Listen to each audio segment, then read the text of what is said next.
Let's go ahead and take it to the ground now. I mentioned Oahu. Oahu now under that tropical storm watch, which means you're about 48 hours out from feeling the impacts. And remembering those tropical storm alerts, that's in regards to those winds. So things will get gusty eventually for the island of Oahu. When we look at where Lala is situated, still over 600 miles just to the east-southeast of Hawaii's capital city. By the way, that's where the governor is. And yesterday he declared a state of emergency for the island chain. We do want to take it into, or at least onto, the ground in Honolulu. That's where we have Fox Weather Correspondent Katie Byrne.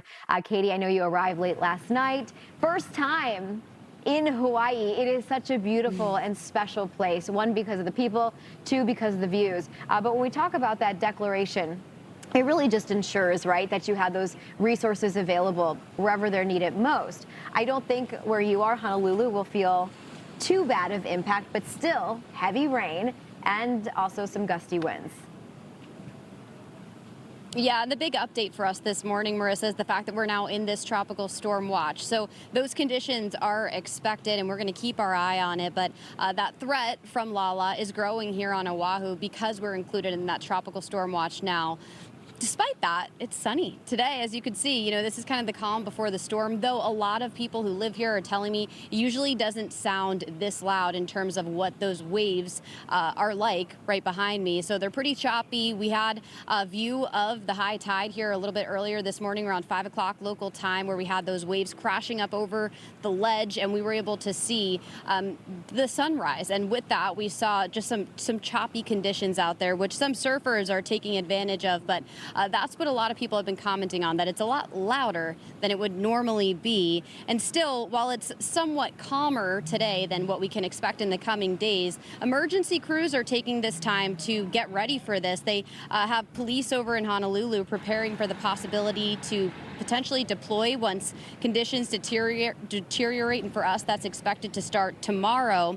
For now, you'll see tourists out, surfers too, businesses are open. It's kind of business as usual, but the window to prepare is getting smaller. To the south of us is where the first and the strongest impacts are expected to be, peaking Saturday on the Big Island. And Hawaii County Mayor Kimo Alameda says evacuations there aren't off the table. Hawaii's beautiful, but not when there's a hurricane waiting for you at the doorstep, right? So we're telling all all the visitors, I mean, you got to take the precautions. I mean, when we shelter, you got to shelter in place. So make sure that your housing facility, wherever you're at, whether it's a hotel or a bed and breakfast or a vacation rental, that you know their emergency procedures and you heed to those, because we don't have enough firefighters and first responders to save everybody if everybody's in trouble. So we want our residents to use common sense and take those precautions seriously. Now, in terms of tourists, when you look at the data from last August, on a given day here in Hawaii, they had roughly 200,000 people here visiting. So that could be similar to what we're seeing at this time of year once again in August, a very busy time, though they typically have some pretty strong tourism all year round in Hawaii, but still a lot more people here on a given day because of just the fact that it's beautiful, it's summertime, and these folks who are visiting still do have this one day, it looks like, of sunshine before things start to kind of deteriorate. In terms of locals, though, this is a rare situation for them, too.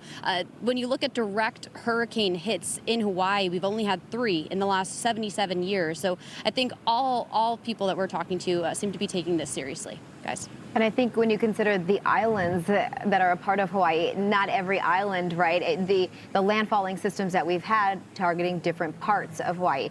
Yeah, I think it's interesting. I don't know. I feel like maybe I have a unique perspective to it. But if I were visiting Hawaii and I happened to be visiting during this historical past or perhaps landfalling system, it would be notable. And where you are in Honolulu, maybe disruption of some clouds and rain, even as we have Lala passing off to the west. But I mean, today, Katie, the surf does look a little bit more aggressive. And as you mentioned, surfers, I mean, this is something they can take advantage of. But everybody else needs to be careful, especially with rip currents. Yeah, and I think they are doing that. I've been talking to both people who live here and then people who are visiting. The people who I've spoken with who are visiting are saying, hey, if this means we're going to be stuck here for a couple more days, no biggie. They're okay with that. Even on a rainy day, any part of Hawaii is going to be pretty.